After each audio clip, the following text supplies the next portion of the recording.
Salamullahi ala al-ikhwa.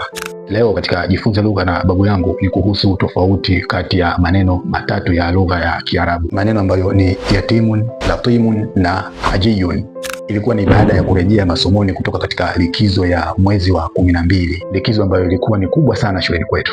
Siku chache baada ya kuanza masomo tulipokea taarifa mbaya kutoka kwa aliyekuwa mwalimu wetu ambaye alikuwa ni babu yangu, taarifa ambayo ilikuwa ni ya kusikitisha sana, kwa sababu ilikuwa ni taarifa ya mama wa aliyekuwa mwanafunzi mwenzetu shuleni. Na miongoni mwa sheria na kanuni za hiari ya lazima katika shuleni kwetu, hasa linapotokea jambo kama hili, wanafunzi wote, nikimaanisha shule nzima, ilikuwa tunafanya zoezi la rambirambi na kumchangia mwanafunzi mwenzetu aliyekumbwa na mtihani kama huo. Lakini siku hiyo, baada ya kutokea jambo kama hilo, zoezi la rambirambi linaendelea na shule nzima tulishiriki kufanya hivyo, kwa sababu lilikuwa ni jambo la kawaida sana. Lakini licha ya mtihani uliomkuta ndugu yetu au mwanafunzi mwenzetu shuleni, darasani kwetu kulitokea kituko cha mwanafunzi mwenzetu, kituko ambacho kilimfanya mpaka babu yangu acheke. Kituko cha mwanafunzi mwenzetu darasani baada ya kumwambia babu yetu ya kwamba, kwa hiyo mwalimu, yule mwanafunzi mwenzetu amekuwa yatima sasa.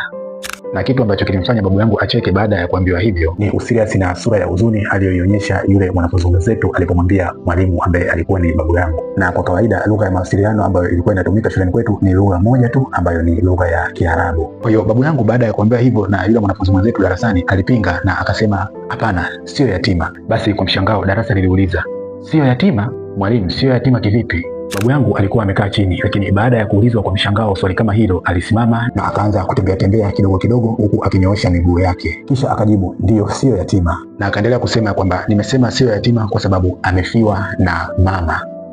Darasa liliongeza umakini wa kusikiliza baada ya kusikia hivyo. Babu yangu ndio akaanza kutupa mchanganuo huu, akasema hivi, mtoto anakuwa yatima inategemea na umri, na si kutegemea tu na umri, bali mtoto anakuwa yatima anapofiwa na baba, akimaanisha kwamba mtoto akiwa amefiwa na baba, akibaki mama au akibakia na mama, basi huyo ndio anakuwa yatima. Yaani katika lugha ya Kiarabu, yatimu ni mtoto aliyefiwa na baba au asiyekuwa na baba. Lakini ikitokea baba yupo hai na akatangulia mama, au akiwa amefiwa na mama, basi huyo katika lugha ya Kiarabu anaitwa latimun, akiwa na maana ya kwamba latimun ni mtoto aliyefiwa na mama. Mtoto atakapofiwa na mama, basi huyo anakuwa latimun. Kisha babu yangu akasema, kwa hiyo huyu mwanafunzi anaitwa latimun na sio yatima. Yule mwanafunzi mwenzetu darasani ambaye alikuwa ni sababu ya mada hii akamuuliza tena babu yangu, je, ikitokea baba na mama wamefariki, huyo naye anakuwa nani kama sio yatima?